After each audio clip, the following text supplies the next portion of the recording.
I am in my mid-40s. This is what happened nearly 20 years ago. One day I visited one of my friends at his apartment, which was very old and shabby.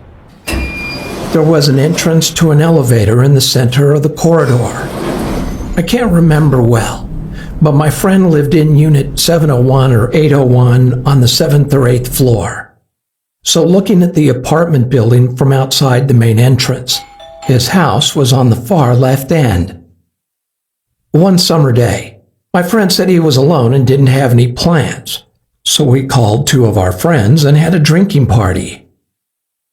The four of us had been drinking since the early evening, and just before passing out, we all lied on the floor, turned the lights off, and started talking.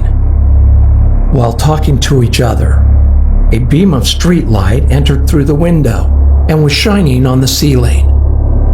I guess the street lights on the first floor of the apartment complex were on. Of course, we were talking while gazing at the ceiling. All of a sudden, the white ceiling turned black, as if something covered up the light. At that moment, we looked out the window while crouching down. Someone with a creepy vibe was hanging on a steel bar outside the window. Since the light was shining from behind that person, we could not see his face clearly. Then, after making an unidentifiable gesture, he smiled, showing his white teeth, without making a sound.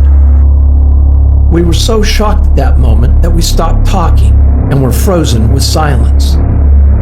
Suddenly, one of us picked up an empty bottle of wine and ran toward the window shouting, "Kill that bastard!" But the creepy guy had disappeared. After a few minutes, we went out of the apartment to see where he had gone, but we could not find him. We could only hear his stomping footsteps and assumed he entered the corridor and went down the stairs.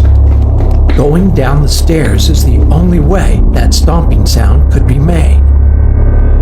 It sounded like he descended to the first floor and was walking around, so we followed down the stairs looking for him, but quickly returned to the apartment, still filled with fear. At first, we thought it must have been a robber or some crazy guy laughing in front of the window. But when we came back to our friend's house, we were all shocked. The distance between the end of the corridor and the window of our friend's apartment was too long for someone hanging onto the steel window bar to jump across. Only a crazy person would try and fall to their death.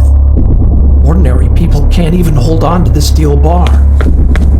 We thought that maybe someone had committed suicide by jumping from the roof of the apartment and cut the steel bar while falling. So we went down to the first floor to see if a body was there, but there wasn't a single trace. After that experience, I never visited his house again.